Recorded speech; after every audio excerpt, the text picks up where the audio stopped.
Hey Soloists, Agent Solo here. Episode 2 of my design of a game. If you missed episode 1, I just went through the possible themes and mechanics that I like. And I've come up with some ideas that are full A game out of these so far. And it takes a bit, it's probably taking a bit of like the dice realms, a bit of the Mage Knighty Runebound 3 overland map sort of thing, and too many bones like dice placement and skill upgrades. But what I've come up with, and let's use this side here. So my idea of a game is, think like Arkham Horror 3E, 3rd edition, where there's certain locations, okay, and you got like a movement between, but you might it might have like actual movement values on here, like so that's 3 movement, and it might be a forest location. So if someone can move through forest a bit quicker, and there's another location over here. I'm just randomly drawing pentagons for some reason. And this location here might be like a quest we need to get to. In between, if you start your home castle here and you get between here, might be a deck of cards that you draw if you can't get enough movement. In the deck of cards, you draw a deck of card out. And on that deck of card, I might say, okay, you're gonna encounter a combat, or it could say something like an explore quest you've found. Or maybe there's a conversation or like a social encounter. So think like Runebound, the 3 different things you can do there. And then the combat might reference you to draw 2 enemies. And the enemy card, a picture on it. It might have, the usual like health and maybe possibly armor. I haven't decided yet. Just draw a diamond for armor. But also it would have things like how it does damage to you. I'm just still thinking about what it does, like whether it takes away dice, because the idea here is the hero will have like a dice splitting mechanic. So, and I've got like these little dots here, like different colored ones that I'm going to use to put on this dice realms die to work around with it. And the hero might have like, the hero might have a hero board. Let's say, for example, if I'm doing fantasy, for example, it might be barbarian. And that's another thing I've still got to settle on, but I think it might be fantasy that I might settle on in the end. A friend of mine talked about doing like a woke theme, but I think it might be a bit too controversial. And, the barbarian might have like, you start with 3 dice or 4 dice or something, and it will tell you what type of things to put on the dice. So for example, like in this Dice Realms game, there's like a money part, there's an upgrade part, there's like gaining wheat. This might all change. Like I might have, obviously like a red one might be like attack or different types of attack. Green might be movement. Varying like blue might be mana. Maybe grey or something might be conversation. Different type of conversation skills. And they're the things that you might be able to upgrade on your die. Okay, I don't think I have many more here. There might be plenty that I could do, and maybe the white could be class-specific upgrades. So I'm thinking like you roll around, and I'm thinking too that you roll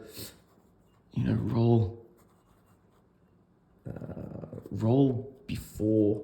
Like the first thing you do in a round is just roll before any other action. That way it's a bit more tactical. If you roll, and after any re-rolls and things like that, might be like certain things that can re-roll, stuff like that.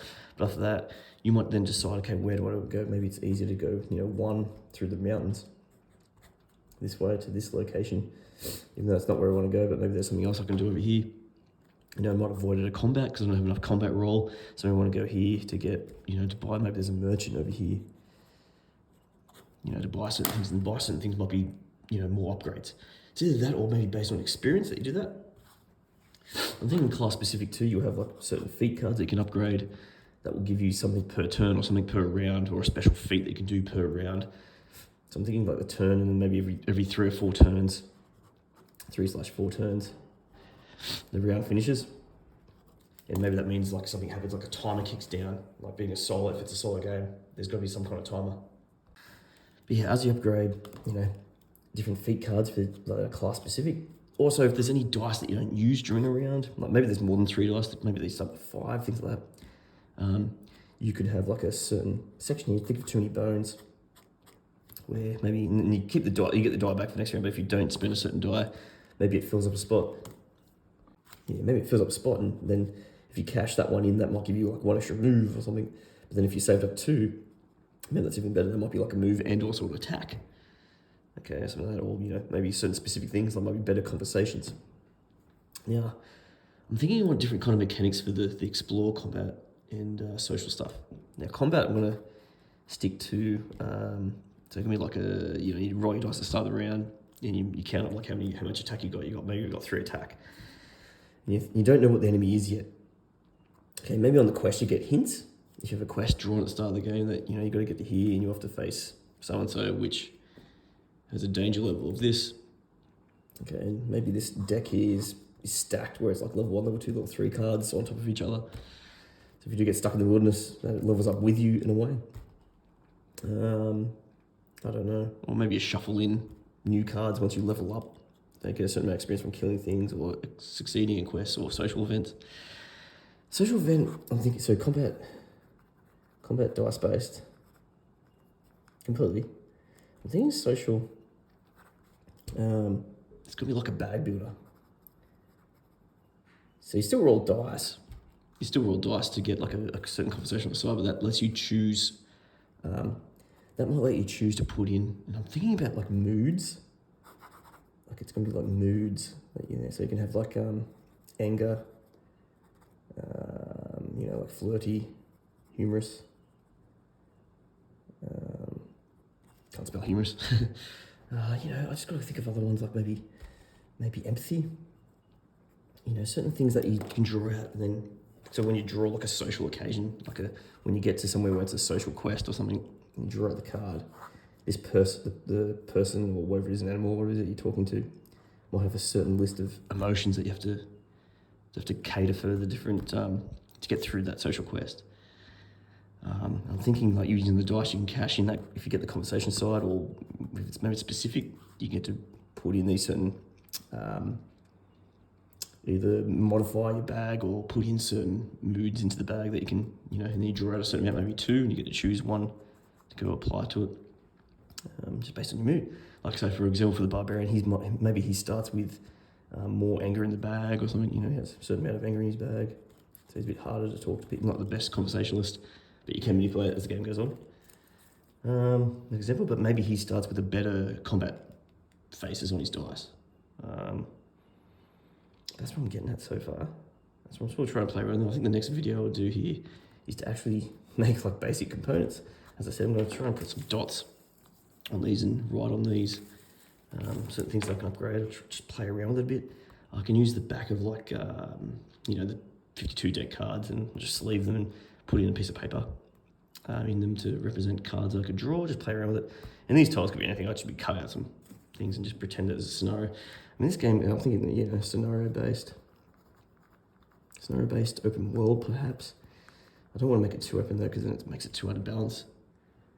I'll start with this anyway. I mean, you could have a board like the Hero Quest one I've got in the back here. But yeah, that's what I'm thinking so far. Hopefully that makes some sense to some people, like seeing what I'm trying to do with this.